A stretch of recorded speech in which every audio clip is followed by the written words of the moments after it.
I'd like to present Andrea Bush from Invest in Grenoble, who is going to be joined by Philippe Vizorek from Minalogic, who are going to present the ecosystem in the Auvergne-Rhône-Alpes region.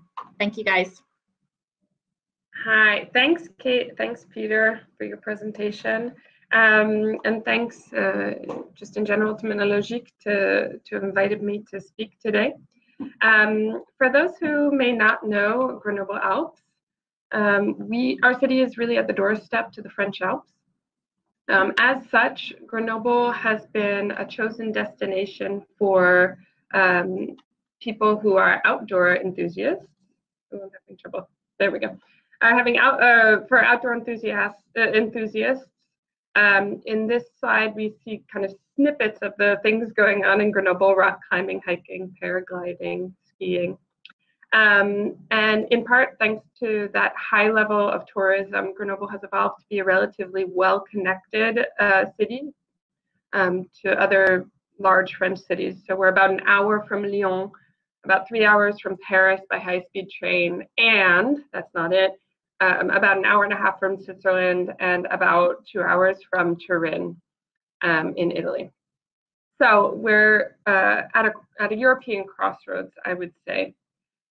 In terms of our city, so this gives you kind of a panorama by the numbers. I won't go into all the details, but I will point out that the size of our city is a little bit less than 1 million. We're about 700,000 people in the metropolitan area, and we have a high proportion of English speakers, which actually translates to the second highest English-speaking population in France after Paris, in terms of the proportion of English speakers by the total population. So outside of outdoor activities, Grenoble is quite well known for its scientific and R&D communities. We are the leader in science outside of Paris.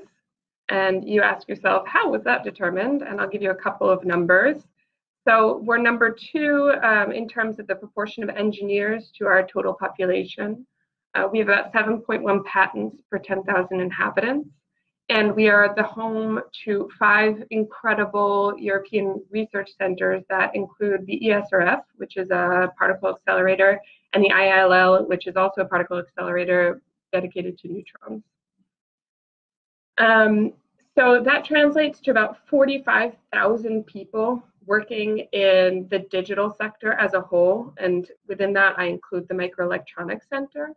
And if we break that down, we see that there are about 1/3 of those people specifically working in software and computer science, which I would say is not surprising if we kind of take a historical look at things, because Grenoble was actually the location of the first computing lab in France, the first electronic calculator in France, what we consider a computer today. It was also the home to the first IT company in France, which is today Capgemini. So out of this grew not only lots of labs, but a strong academic system in general.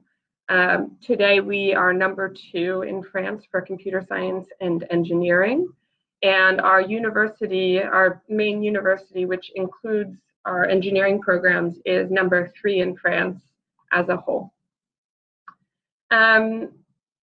The university is one part of, I would say, a 3-part system that is very important in Grenoble. As the computer science sector has evolved, it's really followed this same pattern that we find in many sectors in Grenoble, which is the link between industry, academics, and R&D labs. If you remember, Grenoble is not a huge population. We're less than 1 million. And so the size has meant that the synergies between these three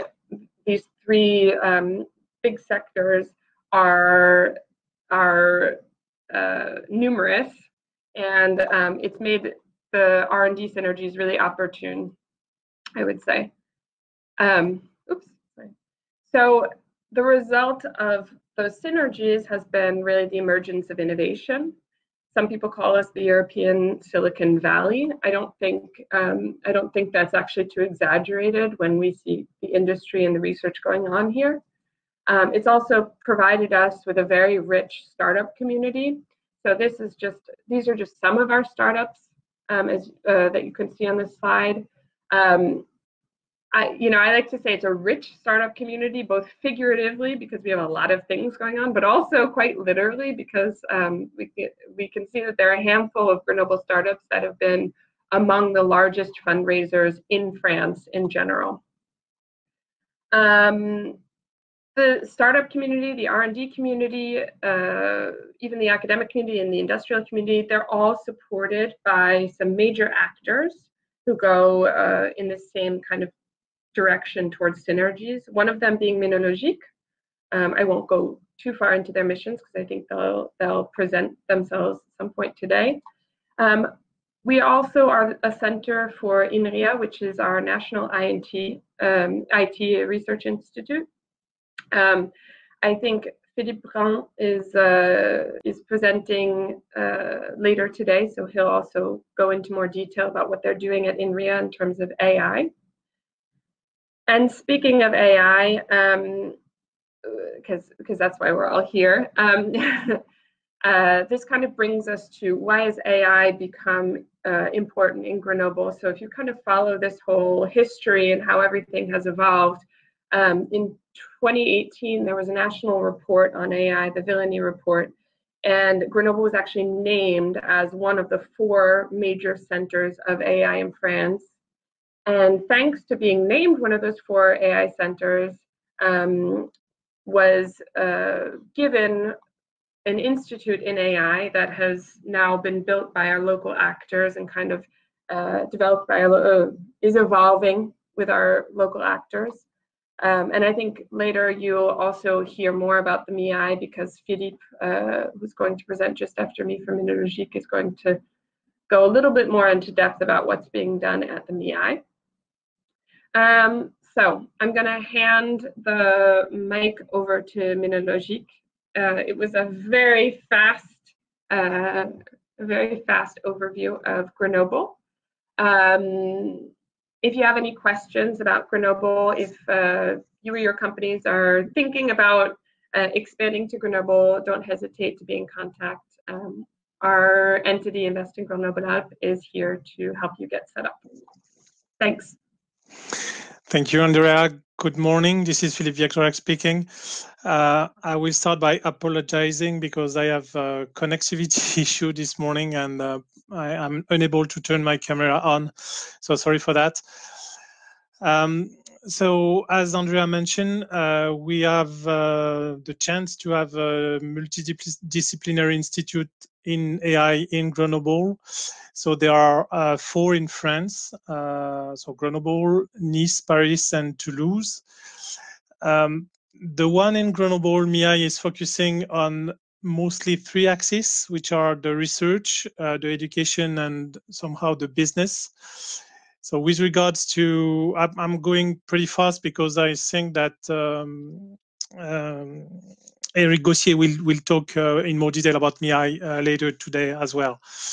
So in terms of research, MII groups 32 research chairs, mostly on the subject that I mentioned here. So next stage AI, which are the foundation of the technology, and also AI for human being and environment.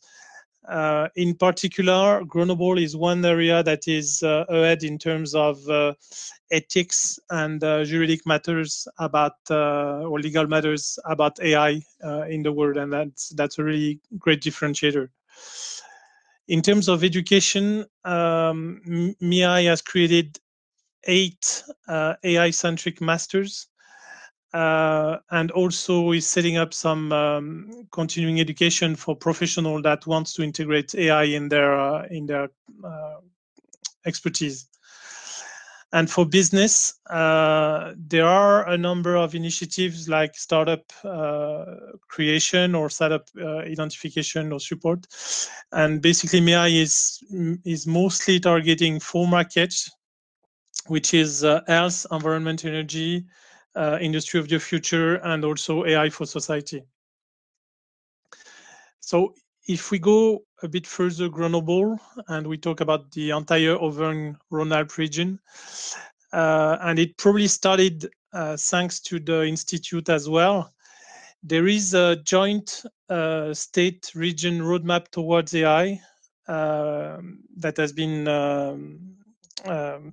designed or developed. The strategy spreads on 4 axes. The first one is to accelerate the technology transfer and the research in the region.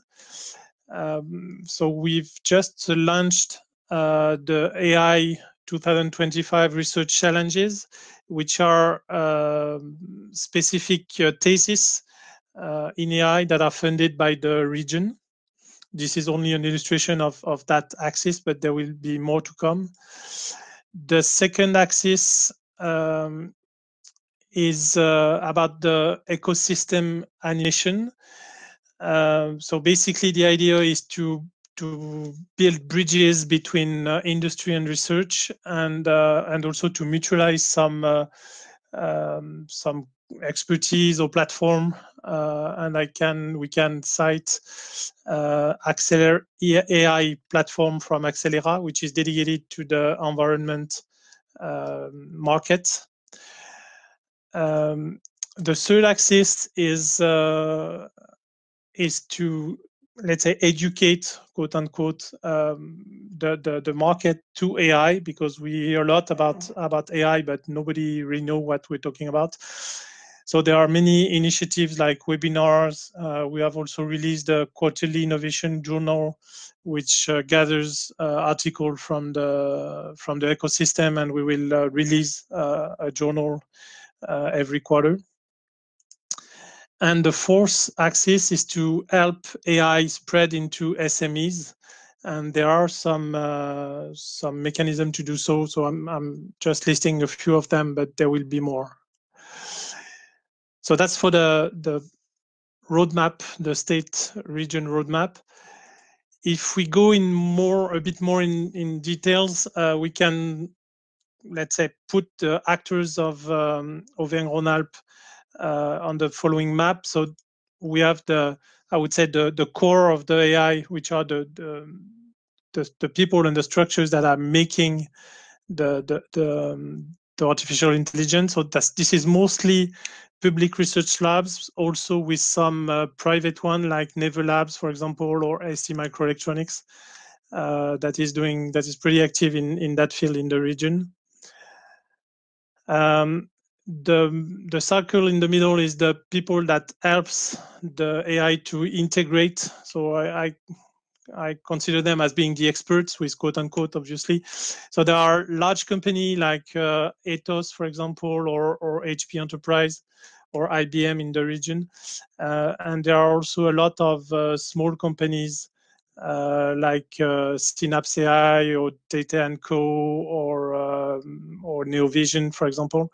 Obviously, this list is not exhaustive. It's just names to illustrate the people that are in the ecosystem.